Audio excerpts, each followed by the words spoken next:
8h13, o assunto agora é segurança pública. O secretário Guilherme Derrite, da Segurança Pública de São Paulo, está no nosso estúdio hoje aqui para conversar conosco. Secretário, vamos começar falando sobre um tema polêmico, a descriminalização da maconha. O senhor já tem as diretrizes que foram passadas para a Polícia Militar? Como que o policial militar, o senhor é oriundo da Polícia Militar, trabalhou na Rota, trabalhou nos bombeiros. Como que o policial militar tem que atuar daqui para frente depois dessa decisão do Supremo? Pedro, eu vejo assim com grande preocupação, mas no primeiro momento eu não vejo que haverá uma mudança drástica no procedimento dos policiais quando se depararem com o indivíduo portando entorpecente, até porque o policial ele não tem como fazer a constatação ali ou pesar a quantidade de droga que o indivíduo vai estar portando. Então eu vejo que o procedimento vai continuar sendo o mesmo. Deparou com o indivíduo que está portando maconha, ele vai ser encaminhado ao distrito policial e lá aí vai ter subsídios aí maiores para ver quantidade de droga, pesagem e assim por diante. Agora, a preocupação maior minha é que uma decisão como essa, a gente está falando de descriminalizar o uso ou o porte do entorpecente sem que exista uma cadeia produtiva legal para isso. Então isso é o maior dos absurdos. Você está favorecendo e viabilizando o comércio ilícito de drogas e favorecendo o crime organizado, que é uma luta constante, diária minha aqui no estado de São Paulo, do Brasil, na verdade, e todos sabem aqui, eu já falei várias vezes que o crime organizado, o PCC, ele cresceu exponencialmente a partir do momento que ele começou a ter como receita principal, porque o crime organizado visa lucro e trabalha como se fosse uma empresa, só que é uma empresa ilícita. A fonte principal de receita deles é o tráfico internacional de drogas. Então, na verdade, está favorecendo, no meu ponto de vista, sabendo que não há uma cadeia lícita produtiva, não existe uma empresa que paga imposto, que gera emprego, está favorecendo o crime organizado. Secretário, muito bom dia, bem-vindo aqui ao nosso programa. O país continua chocado aí com essa decisão do Supremo Tribunal Federal, né? Uma decisão que foi, segundo todos os especialistas, né, as pessoas mais experientes, uma decisão apressada, não pela demora, né, pela duração do processo, ou do julgamento, mas apressada porque o Supremo Tribunal Federal parece ter feito uma corrida de fundos, digamos assim, contra o Congresso Nacional. O Congresso Nacional examinando um projeto, né, com um projeto já aprovado no Senado e já em tramitação na Câmara, e os ministros do Supremo então aprovam isso a toque de caixa antes do recesso, para ver se no recesso essa coisa se dá o fato consumado, etc. e tal, enfim.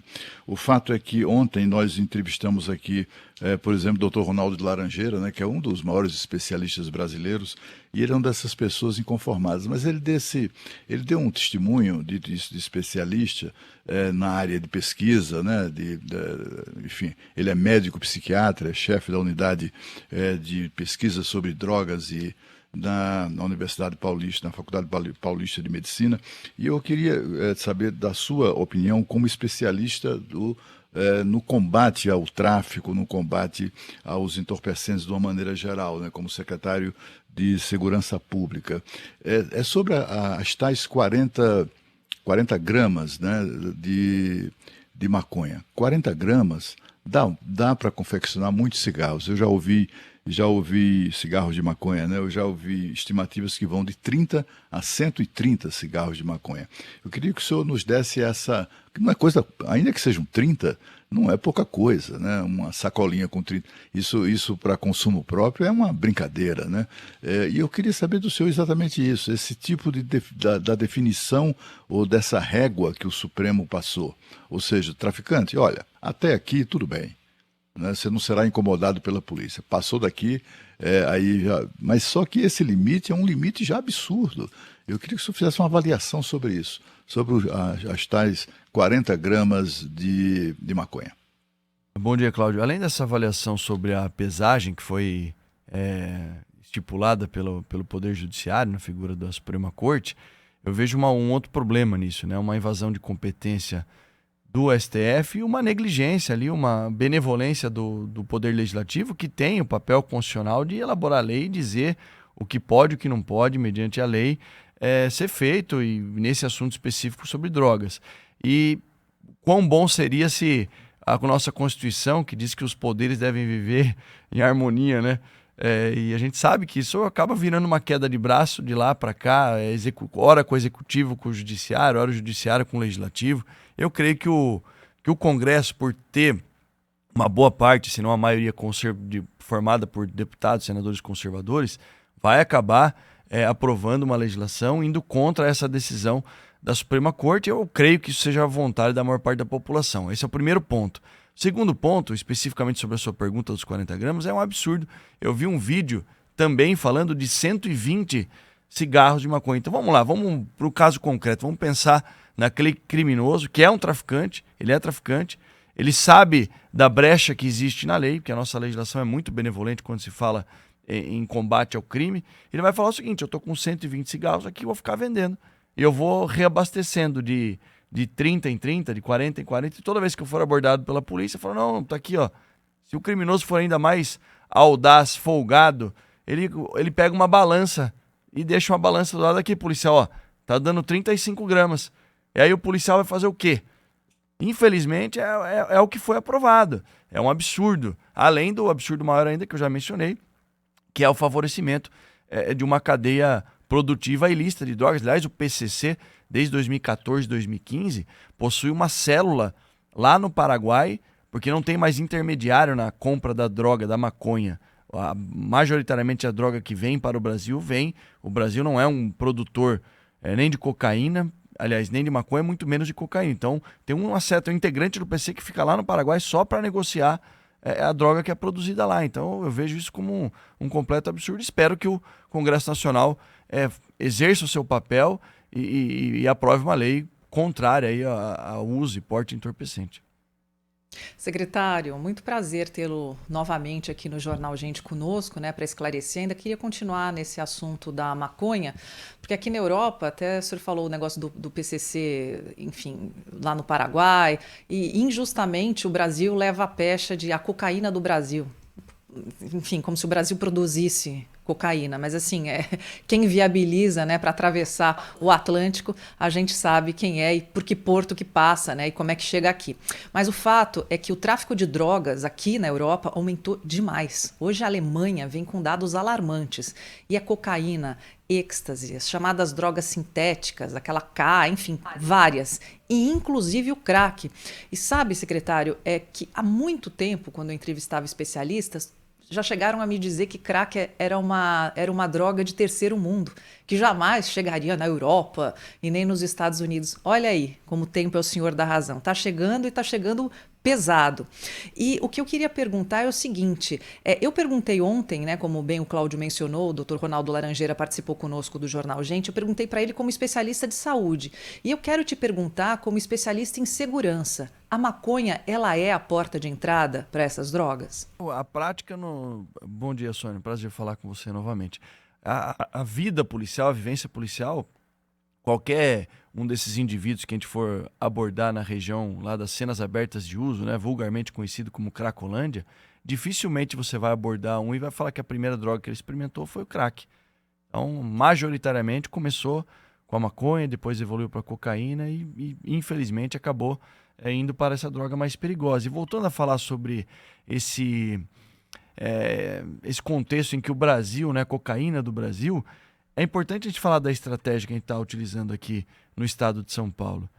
De maneira muito simples, é claro que não é tão simples assim, mas a nossa estratégia no combate ao crime organizado se resume em 3 pilares aqui. Busca e captura das principais lideranças, a gente vem realizando, prendemos um indivíduo de apelido Batata essa semana, apontado como um dos líderes do PCC. Aquele que tinha sido solto pelo STJ, nós trouxemos a notícia aqui.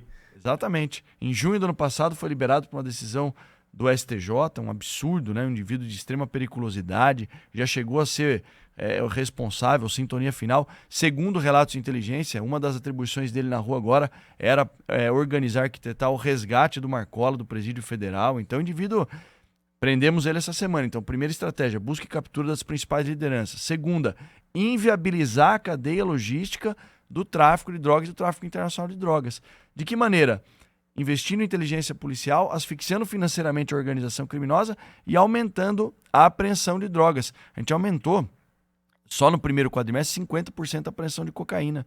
essa cocaína, que na Europa chama cocaína do Brasil, na verdade produzida Peru, Colômbia e Bolívia, majoritariamente vem da Bolívia, passa por aqui, é a droga que vai para a Europa. É a droga que custa $1.000 o quilo da pasta base lá na Bolívia, aqui chega a custar $5.000 e chega a custar em alguns países da Ásia $80.000. Nós aprendemos agora, anteontem, 600 quilos de pasta base de cocaína que provavelmente iriam para o Porto de Santos, que infelizmente é o segundo maior exportador de cocaína do mundo, perdendo apenas para o Porto de Guayaquil, no Equador, e a gente está vendo como está esse país, né? Então, se a gente não investir nisso, busque captura das lideranças, inviabilizar a cadeia logística e, no terceiro ponto, impedir a lavagem de dinheiro do crime organizado. Secretário, falando ainda sobre drogas, né, o DENARC encontrou um laboratório de metanfetamina no centro de São Paulo. Queria que o senhor falasse também sobre esse combate às outras drogas, porque isso está preocupando a população, a chegada dessas drogas aqui ao Brasil. A Sônia até mencionou a droga SK, tem metanfetamina, e o DENARC vem fazendo um trabalho fantástico, e além do DENARC, pouco se fala da nossa Polícia Técnico-Científica, que é uma das poucas no Brasil que tem responsabilidade de constatar, identificar uma droga nova e avisar a Anvisa pelos equipamentos que nós possuímos aqui. O nosso corpo técnico da Polícia Técnico-Científica é espetacular. Muitos doutores, mestres que são peritos, extremamente capacitados, e o DENARC vem fazendo um trabalho de excelência. Recentemente, além desse laboratório de metanfetamina, o DENARC, recentemente, há coisa de um mês atrás, a gente conseguiu descobrir o ecossistema por trás dos hotéis e hospedarias da região da Cracolândia. Foram 78 hotéis que foram vistoriados, 140 mandados de busca, 28 hotéis fechados, lacrados, e eles utilizavam as contas, os CNPJs desses hotéis para fazer a lavagem de dinheiro do tráfico de drogas da Cracolândia. Então o DENARC vem tendo um papel preponderante nesse combate. A gente vai continuar investindo em inteligência e, da nossa parte, fazendo as grandes apreensões e colocando esses criminosos na prisão. Secretário, a gente, ontem, voltando à entrevista do Dr. Ronaldo Laranjeira, né, a gente perguntou se ele ele é o maior especialista brasileiro, um dos mais respeitados do mundo, né, nessa questão de drogas, e aí perguntei se ele tinha sido, de alguma maneira, consultado, convidado, sondado sobre uma eventual consulta técnica, né, dos ministros do Supremo Tribunal Federal para essa decisão lamentável. E ele disse que não só não foi convidado, como até se ofereceu, e o oferecimento dele foi recusado, ou pelo menos ignorado pelo Supremo Tribunal Federal. Eu gostaria de saber do senhor o seguinte: a Secretaria de Segurança Pública de São Paulo, que é certamente aquela que lida com grandes problemas de segurança, tem uma expertise no combate ao combate de drogas, tem grandes especialistas. Foi consultada de alguma maneira ou tentou fazê-lo e foi também ignorada pelo Supremo Tribunal Federal? E, em resumo, é o seguinte: quem foi que o Supremo, o senhor considera, quem o Supremo ouviu ou levou em conta para tomar essa decisão? Porque parece que quem entende do assunto foi ignorado. A gente também não foi consultado, Cláudio. E aí é o grande problema dessas decisões serem tomadas por poderes que não têm a preponderância, o papel constitucional de fazê-lo.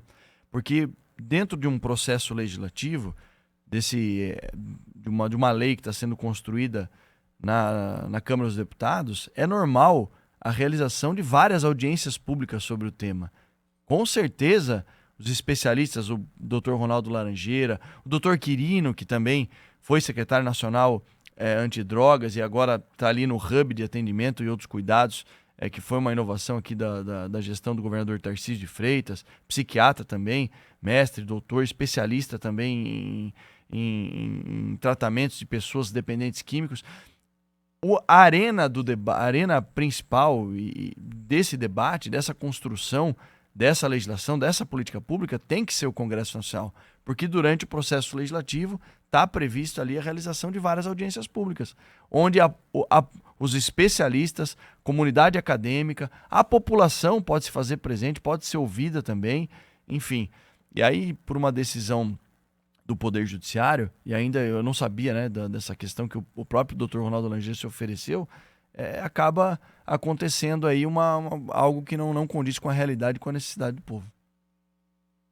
Secretário, bom, conheço toda a sua trajetória aí na segurança, no combate ao crime e também vou falar aqui como minha formação é de repórter e eu gosto sempre de saber dos bastidores.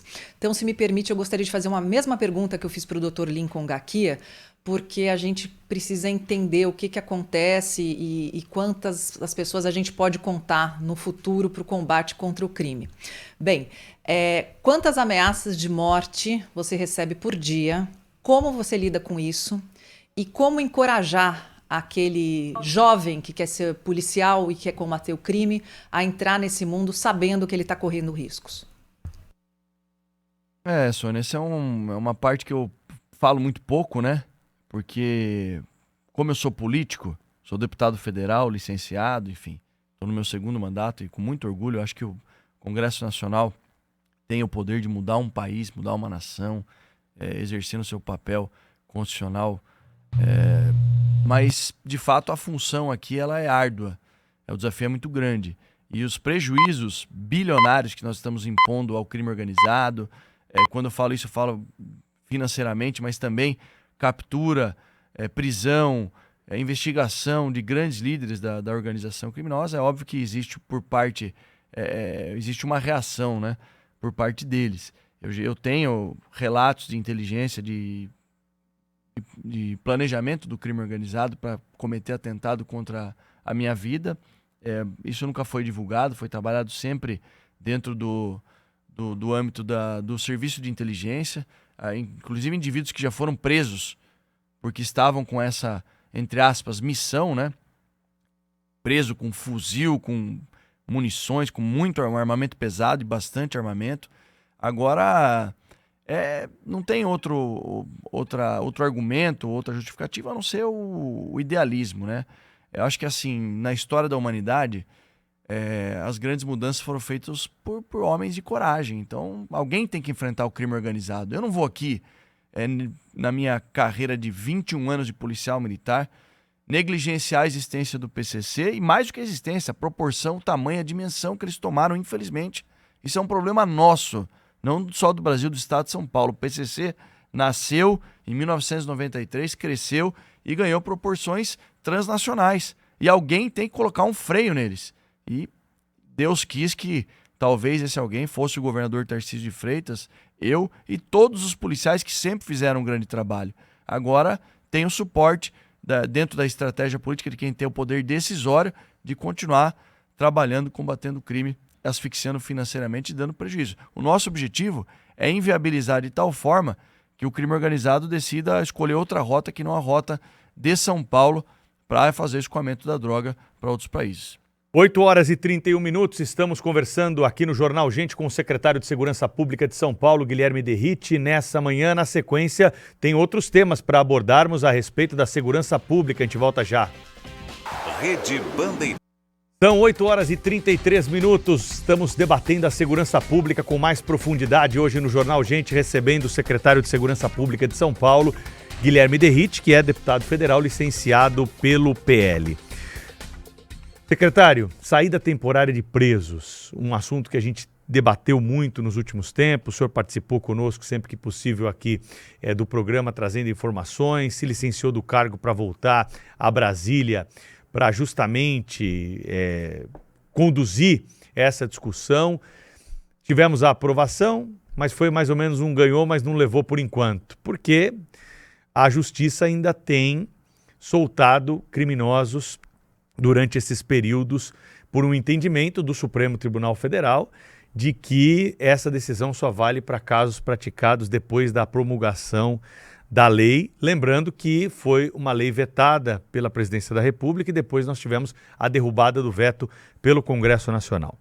Como que está a sua expectativa a respeito desse assunto? O senhor que lutou tanto tempo por esse tema, qual é a projeção que faz para daqui para frente? Primeiro tem que ter muita resiliência, né, Pedro? Porque é um tema que eu lutei 6 anos praticamente para que ele fosse aprovado.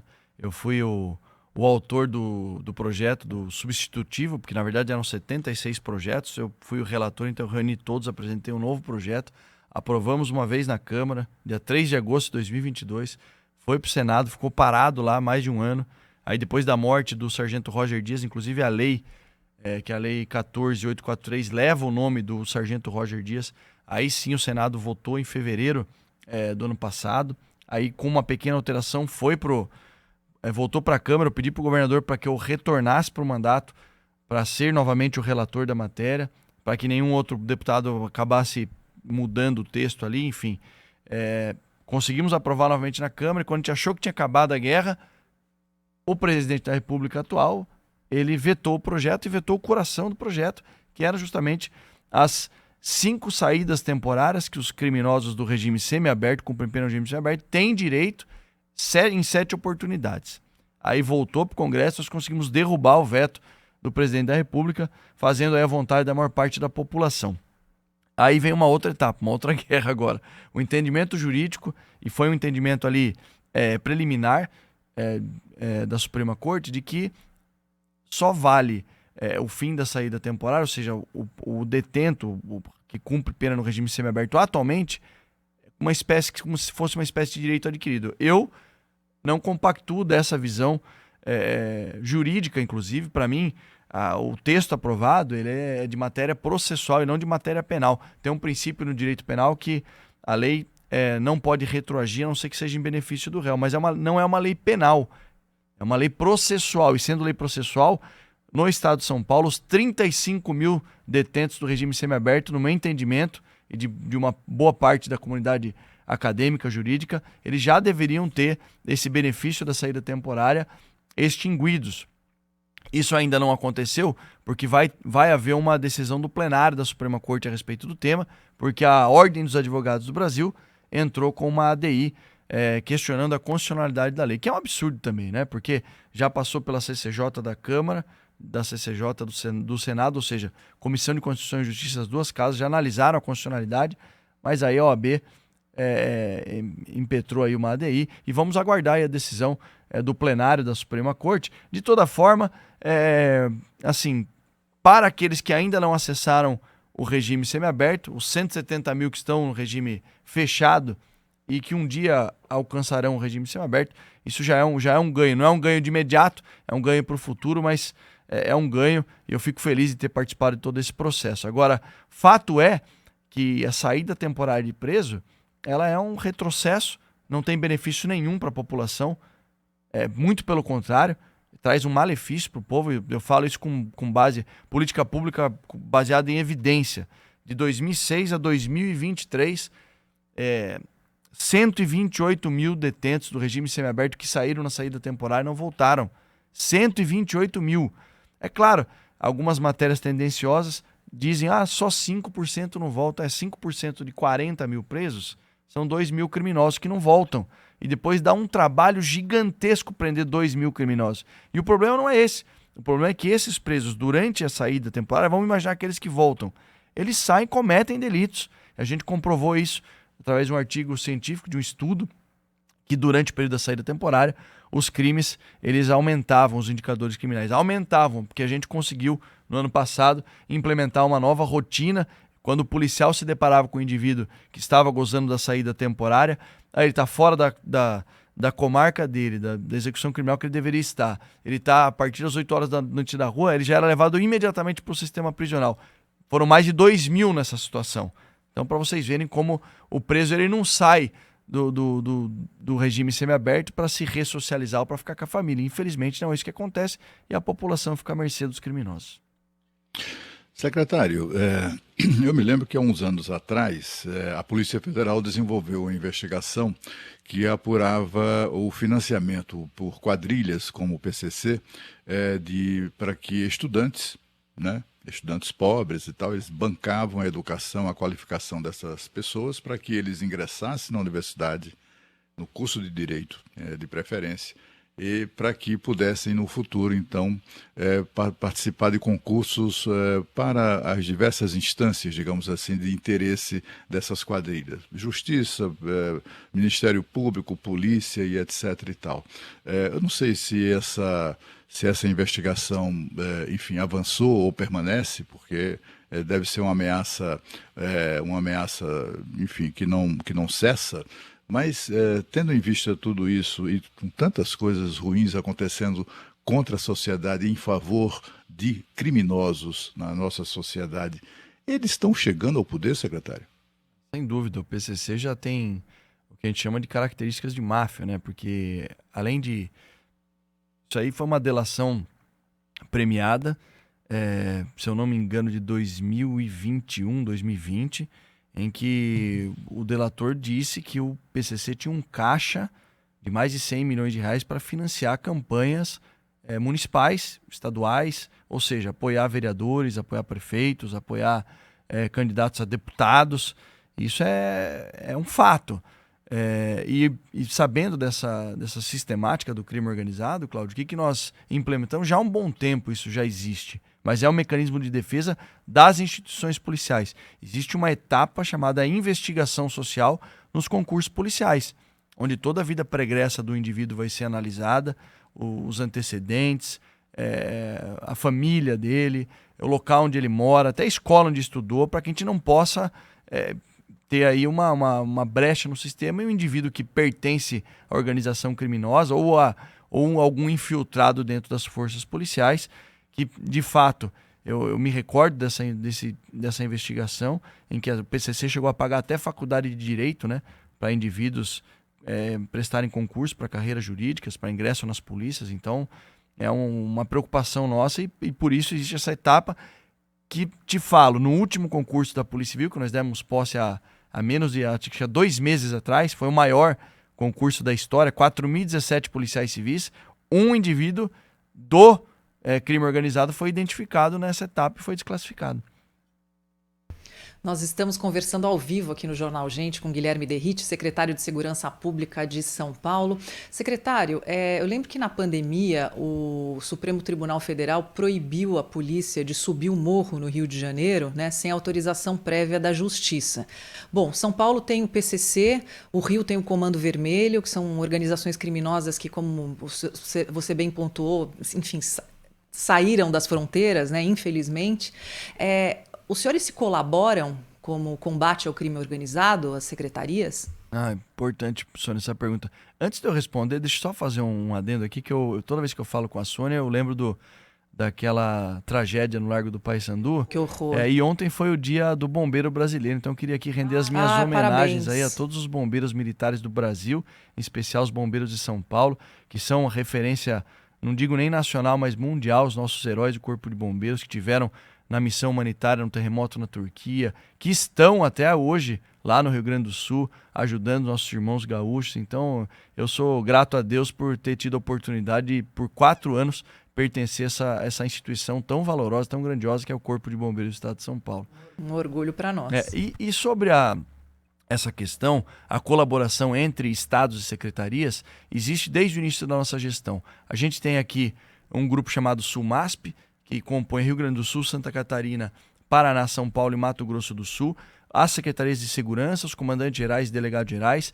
É uma interlocução, troca de informação de inteligência, base de dados, informações de indivíduos que pertencem ao crime organizado, porque por esses estados, cerca de 70% do escoamento do mercado ilícito passam pela infraestrutura rodoviária desses estados, por causa do escoamento que vem lá, Peru, Colômbia, Bolívia, como eu mencionei anteriormente. E por conta da estrutura, da boa infraestrutura desses estados e o caminho, o destino final, Porto de Santos. Então a gente tem um trabalho muito próximo aí de trocas de informações, e ontem mesmo foi um exemplo disso. Não foi com os estados aqui do SUMASP, mas o secretário de Segurança Pública do Amazonas, o Coronel Vinícius, me ligou a coisa de 1 mês atrás, ou até menos, falando do indivíduo, do crime organizado, procurado pela justiça, estava foragido do estado do Amazonas, estava escondido em Guarulhos, continuava participando ali da negociação da droga que chegava até Manaus, passou a informação para a gente fez um trabalho de inteligência e ontem ele foi preso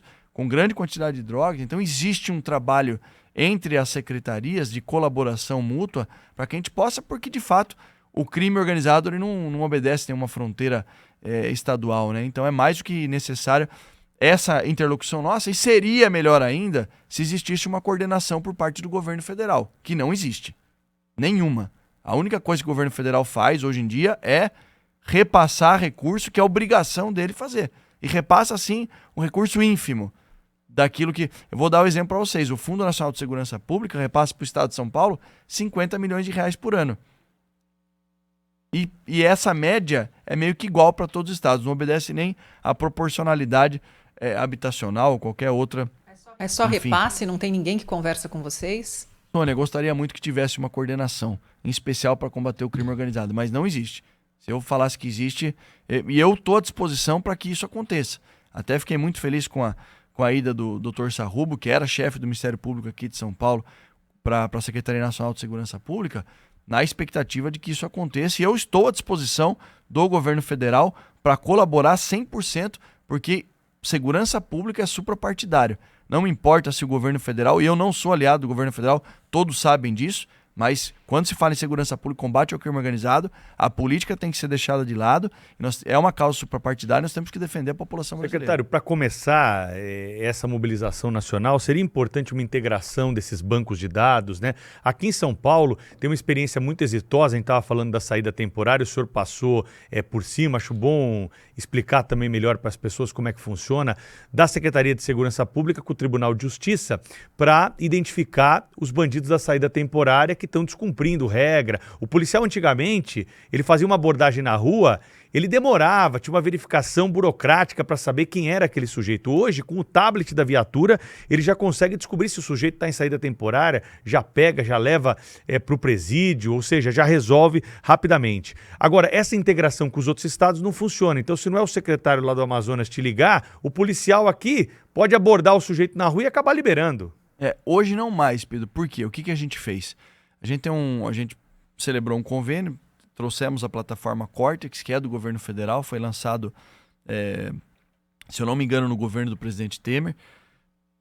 E essa plataforma Cortex, ela integra todo o Banco Nacional de Mandado de Prisão. Antigamente acontecia isso, o policial abordava o indivíduo que cometeu um homicídio em Minas Gerais, em outro estado, e não tinha a informação da Prodesp, que era a nossa base de dados aqui. Hoje em dia, como nós trouxemos a plataforma Cortex, qualquer indivíduo procurado pela justiça que conste no Banco Nacional de Mandado de Prisão, a gente vai saber imediatamente. Agora o futuro nosso que é, semana que vem, está previsto para semana que vem o lançamento do programa Muralha Paulista, que é o maior investimento em tecnologia em segurança pública na história do estado de São Paulo. A gente vai ter software de inteligência, milhares de sensores espalhados pelo estado de São Paulo. São várias etapas, 4 etapas de licitações para contratação, mas o que está por trás, é o software de inteligência por trás da Muralha Paulista, que visa combater a mobilidade criminal, mas que vai trazer uma nova ferramenta para o policial na ponta da linha. O policial não vai mais pegar o documento, consultar pelo rádio no Copom o número do RG para saber que o indivíduo é o Guilherme Derrite ou o Pedro Campos. Ele vai tirar uma foto com o celular e aquela foto com a base de dados GovBR, que é linkado, e com a base de dados de antecedentes criminais, a gente já vai saber quem é o cidadão, se ele é procurado pela justiça, se tem antecedente criminal. É um passo muito grande. E é o que a gente espera do governo federal. Isso aí vai começar semana que vem em São Paulo? Semana que vem deve ser o lançamento do programa Muralha Paulista, mas o aplicativo a gente já fez alguns testes, né, de conceito, alguns POCs, inclusive na Cracolândia, e está funcionando muito bem. Secretário, há um tipo de crime que atormenta, sobretudo, populações de pequenas cidades, em São Paulo, no país todo, né, que é o chamado novo cangaço. Essas cidades que eram, assim, paraíso da tranquilidade para muita gente, que inclusive deixava tem deixado as grandes cidades para viver em locais assim mais tranquilos, são pessoas que vivem agora apreensivas, né, com esse fenômeno dos últimos anos. Recentemente, com o bandido não tem escrúpulos, né? E eles atacaram, inclusive, cidades no Rio Grande do Sul, né? Durante a tragédia gaúcha e etc. Até, inclusive, com a suspeita de participação de bandidos experientes no ramo, né? Enfim, de São Paulo, que foram deslocados para lá para praticar esse crime. Eu queria que o senhor nos desse notícias sobre isso, de que maneira a Secretaria de Segurança está aparelhada, equipada, preparada ou informada, né, na proteção dessas populações e qual o futuro desse crime aí, né, se a gente pode contar com a sua extinção. Cláudio, vamos lá. O que nós fizemos? Primeiro, as viaturas de rádio patrulha noturna, que esses crimes acontecem majoritariamente na madrugada, nós mudamos o perfil da rádio patrulha da Polícia Militar. Antigamente, vocês lembram, era um Corsinha sedã, uma viatura pequena, 2 policiais. Hoje as nossas aquisições novas são viaturas Corolla Cross, agora o Creta, que venceu a última edital de licitações, então já tem uma outra postura. Queremos colocar armamento pesado com essas viaturas de rádio patrulha, que antes não tinham. Eu sou favorável à utilização de fuzis por esses policiais, claro, devidamente treinados, preparados, como sempre foram os policiais militares aqui em São Paulo. Mas o mais importante, mudando o perfil, o sargento, o CGP, o tenente, CFP, que são os oficiais que ficam na madrugada também com a função de apoio e supervisão, com fuzis, isso já acontece. Uma outra questão, a pronta resposta na investigação, isso é fundamental. Nós tivemos pouquíssimos casos. Por quê? Tivemos pouquíssimos casos. Nós já chegamos a ter mais de 92 casos aqui em São Paulo. O ano passado, primeiro ano da nossa gestão, tivemos apenas 4 e todos foram solucionados. Isso que é o mais importante. As primeiras 24 horas são fundamentais. O último caso aconteceu na região de Campinas, onde os indivíduos realizaram, se não me engano, foi São Pedro, explodiram o caixa eletrônico e depois roubaram um carro forte na rodovia. Em menos de 24 horas, já tínhamos ali 2 indivíduos presos, um outro indivíduo que resistiu à prisão, trocou tiros com os policiais e faleceu, foi neutralizado. Com ele, grande quantidade de recursos, de dinheiro proveniente da explosão do caixa eletrônico. Fuzil foi encontrado. Então, a pronta resposta, o trabalho de inteligência, a pronta resposta são fundamentais. E a constatação de que vem dando certo a nossa estratégia, de ter uma resposta proporcional, dentro dos limites da lei, mas proporcional e à altura do enfrentamento desses crimes ultraviolentos, é que eles estão migrando para outros estados, como aconteceu agora no Rio Grande do Sul, que você mencionou. Porque eles sabem que se acontecer aqui em São Paulo, literalmente nós não vamos descansar enquanto não identificar e realizar a prisão desses criminosos. Então é uma modalidade que já assustou muito aqui no estado de São Paulo, mas que graças a Deus a gente está conseguindo controlar. E se acontecer novamente, a gente vai atrás de todos os criminosos que participarem. Sônia Blota, a última pergunta aí para o secretário. Então vamos lá. Por falar em Cracolândia, né? Gostaria de saber como que está, enfim, essa situação toda da Cracolândia hoje, né, no centro de São Paulo, e o que a Secretaria de Segurança Pública do Estado está fazendo por isso, pelos moradores, pelos comerciantes. Obrigado, Sônia. Olha, veja, o desafio é grande, mas a gente tem que comemorar as pequenas evoluções. E é um processo lento, né? A Cracolândia ela vai ser resolvida sob vários aspectos. Primeiro, o que compete à segurança pública é a identificação e prisão de traficantes. E a descoberta, o maior trunfo nosso foi a descoberta do ecossistema ilícito por trás dos hotéis que eu mencionei recentemente, que faziam a lavagem de dinheiro. O hotel tinha algumas funções: armazenar droga, fornecer espaço para o usuário de droga para ele usar o entorpecente, e um terceiro ponto, usar o CNPJ para fazer a lavagem de dinheiro. Isso foi descoberto por uma grande investigação, 1 ano de investigação do DENARC, e conseguiu constatar isso, bloquear 26 contas, fechar os hotéis. Agora, o que o Estado precisa fazer de forma geral, e vem evoluindo, porque o fluxo está diminuindo cada vez mais, isso é importante, chegamos até 1.100 e hoje já estamos com 700 mais ou menos usuários nesse fluxo, é investir muito na saúde pública e na assistência social.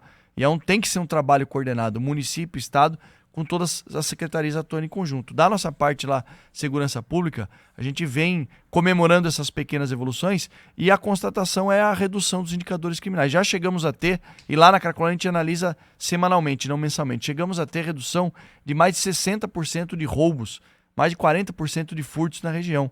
Isso é reflexo da estratégia que vem sendo adotada. Secretário de Segurança Pública de São Paulo, Guilherme Derrite, para encerrar a nossa entrevista, assunto que não tem nada a ver com a segurança pública, mas com a política. Quais são as suas pretensões aí para o futuro? O senhor vai se colocar como candidato possível ao governo do estado de São Paulo na próxima eleição? Qual é a tua aspiração? O que o senhor pensa para o futuro? Para mim, essas coisas grandiosas assim, eu deixo na mão de Deus. Acho que o trabalho que a gente vem fazendo, tem muita coisa para ser feita ainda. Como eu mencionei aqui, a gente comemora as pequenas vitórias, as grandes vitórias que já ocorreram ao longo da nossa gestão, mas tem muito trabalho a ser feito ainda, e o resto é consequência. Lá na frente, o grupo político que eu pertenço, o governador Tarcísio de Freitas, do presidente Bolsonaro, é que vai decidir quem é que vai concorrer, quem tem mais chance de concorrer. Eu estou muito feliz, já sou grato a Deus por ser deputado federal. Se tiver que concorrer novamente a uma reeleição, assim eu farei com muito orgulho. e não faço grandes planos, não. Até porque na política, né, Pedro, em 30 minutos as coisas mudam, então não adianta ficar fazendo plano, não. Agora, claro, né, o Senado Federal sempre foi uma aspiração, mas não uso a função atual que eu exerço para fazer plano político. Acho que tudo é consequência do trabalho que a gente apresentar aqui. Secretário Guilherme Derrite esteve conosco em entrevista no estúdio aqui, inaugurado nesta semana do Jornal Gente, para conversar bastante conosco sobre segurança pública. Passamos por muitos dos temas que são sensíveis nessa área e, claro, que não dá para esgotar, por isso já fica o convite para ele retornar numa outra oportunidade para tratarmos aqui de outros assuntos. Obrigado pela presença aqui, um abraço, até uma próxima, viu? Obrigado, Pedro, eu que agradeço. São 8h56.